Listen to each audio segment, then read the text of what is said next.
Welcome to this summary video for the third part of the Tau FireWarrior Cosplay Helmet build. I'm Jason, the creator of the tabletop battlefield. In the first part of this video, I worked out the overall concept design of the helmet as well as the basic measurements, and I kind of drew out some of the sketches. And then from there, I started working with monster clay in the second part of the video to actually build the helmet and start showing you the basic construction method of wrapping the foam around the monster clay and then adding Warble to give it some strength. So in the third part here, I'm going to start by cleaning up this piece that I worked on in the second part. So what I need to do is go along the sides of the helmet here and kind of cut off the foam warbler until it is the right shape. So the challenge here is getting something in there. I finally used a paintbrush with some hobby paint that I was able to trace alongside the clay to get approximately the right shape of the side of the helmet curve there.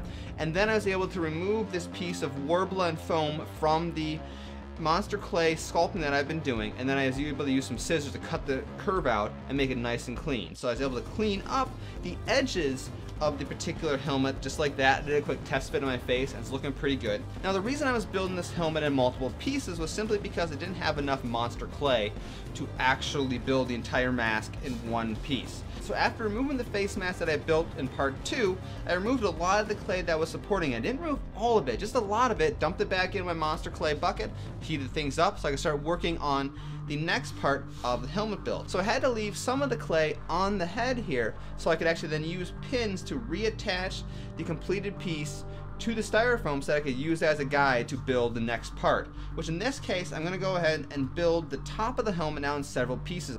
I'm going to work on the left side of the helmet first, build that up and turn that into a foam warbler piece, and then I'll do the same thing for the right side.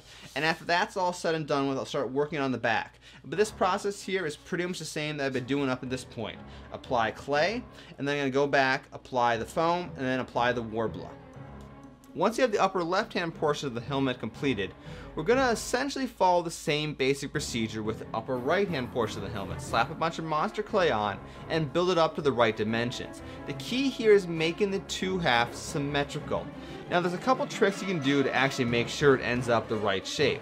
One, you want to use the existing pieces of the helmet you've already built and kind of hold them up in different ways so that you can see exactly whether this piece matches the the size and shape that it's supposed to be.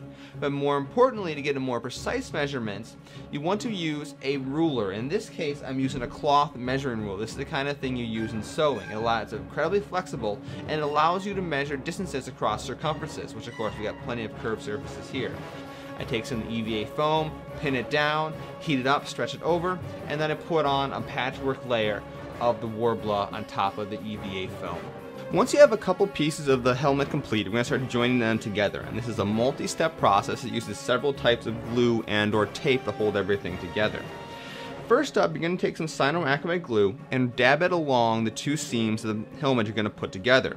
I do like to use some of the accelerant to make this glue dry faster. I know people don't like the accelerant for various reasons. Some people say it's brittle. Personally, I'm not a big fan of the accelerant because it makes a super glue dry to your skin a lot faster. And in fact, in this B-roll clip here, my thumb is actually glued to the helmet thanks to this accelerant. Once you've got the pieces joined together with the cyanoacrylate glue, and this is a bit of a glue a little bit of the seam together, hold it and let it dry, move on a little bit further down the seam, repeat the process. This is going to take several minutes of putting the super glue on, holding the seam together, and letting that area of the seam dry before you move on.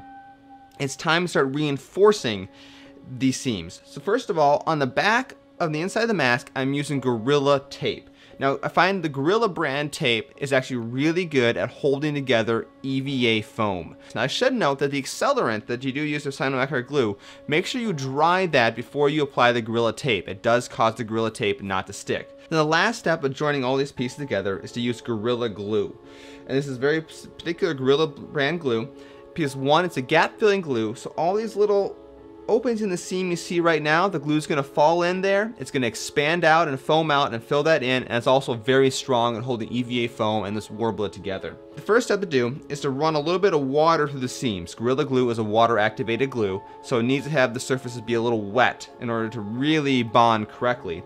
Then just run the glue along the seams, wait about an hour. You are going to notice that it's going to puff up a lot. That's fine, don't worry about that, you can sand it down later. It's just about making sure the glue expands out and fills all the holes in the seams of the helmet. So that's going to conclude part 3 of the summary video here for building the Tau FireWarrior Helmet cosplay.